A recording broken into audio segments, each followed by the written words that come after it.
এটা পরিষ্কার সবাই জানে ভাগের গোলমাল, কে কত টাকা তুলতে পারবে।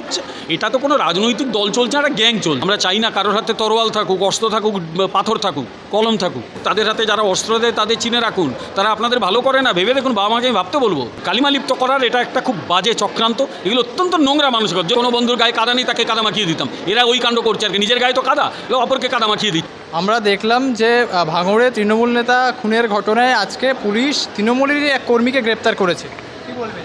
না, এটা ওই ছোটোবেলা থেকে শুনে আসতাম মা মাসিদের মুখে, যে মোমবাতি যখন কাউকে জ্বালাতে পারে না তখন নিজেই জ্বলে পড়ে শেষ হয়ে যায়। এখন সেই পর্ব চলছে, মুসল পর্ব। তার কারণ হচ্ছে এটা পরিষ্কার সবাই জানে ভাগের গোলমাল, কে কত টাকা তুলতে পারবে, এবং সেখানে একটু এদিক ওদিক হলেই তাদের যা অবস্থা হয় তাই হচ্ছে। এটা তো কোনো রাজনৈতিক দল চলছে না, একটা গ্যাং চলছে। তো গ্যাংয়ের ইন্টার গ্যাং ওয়ার হয় না বিভিন্ন জায়গায়, এ তো প্রায় কলম্বিয়া বা ওই এল সালভাদরের অবস্থা। ইন্টার গ্যাং ক্লাস হচ্ছে এখানে, ইন্ট্রা গ্যাং ক্লাস, গ্যাংয়ের মধ্যে গ্যাং, ছোট গ্যাং, বড় গ্যাং। ফলে এটা সেটাই চলছে, এবং এরা যতদিন আছে this thing will go on. এটা এখান থেকে মুক্তি নেই আমাদের।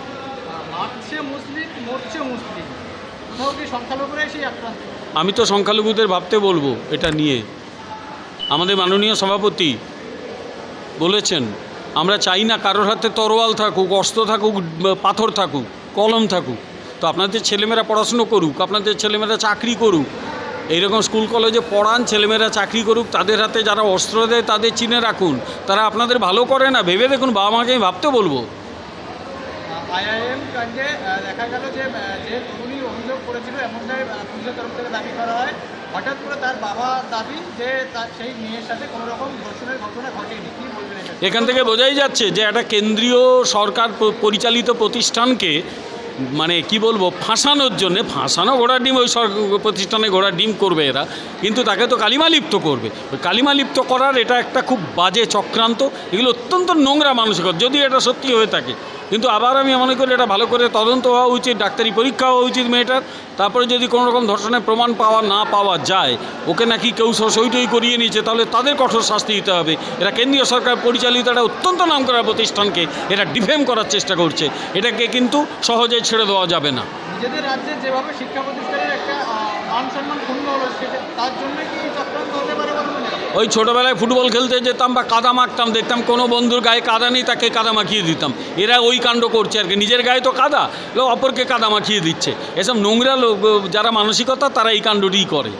ভাঙড়ের পরে দেখলাম সাঁইথিয়াতেও বিজেপি তৃণমূলেরই একটা অঞ্চল সভাপতি খুন হলো। তৃণমূলের জন্য কি হচ্ছে রাষ্ট্রপতি শাসন? আপনি তো এখন বলছেন, আমি তো গত 1 বছরে খবর দিতে পারি কোথায়। আর ঠিক আছে, মেয়েরা, আচ্ছা এই যে কসবা ল কলেজে মেয়েটি আক্রান্ত হলো, রেপ হলো, সে মেয়েটি কী দল করে? সে তো তাদের দলই করে। তাকে ডেকে এনে তাকে রেপ করেছে। তাদের দলেরই একজন কাঁদতে কাঁদতে বলছে তার নাকি নুড ফটো চারদিকে ছড়িয়ে দেওয়া হয়েছে, এআই জেনারেটেড। তার বক্তব্য অনুযায়ী এআই জেনারেটেড নুড ফটো। সেও তো তৃণমূল করে, সেও তো বলছে আমি তৃণমূল করি। ফলে ওই মারছে তৃণমূল, মরছে তৃণমূল। আপনি একদম প্রথমে যে প্রশ্নটা করলেন, মারছে তৃণমূল, মরছে তৃণমূল, রেপ করছে তৃণমূল, রেপ হচ্ছে তৃণমূল, নগ্ন ছবি ভাইরাল করাচ্ছে এআই জেনারেটেড ছবি, সে তৃণমূল, যার হচ্ছে সে তৃণমূল। মানে এটা পরিষ্কার একেবারে মুসল পর্বের শেষ পর্যায়ে পৌঁছেছে আর কি। খেজুরিতে 2 ব্যক্তি খুনের ঘটনায় দুজন হিন্দু শুভেন্দু অধিকারী মন্তব্য করছেন যে হিন্দুদের খুন করা হয়েছে ফের একবার। আগামীকাল ধর্মঘট দেখা হচ্ছে, কী বলবেন?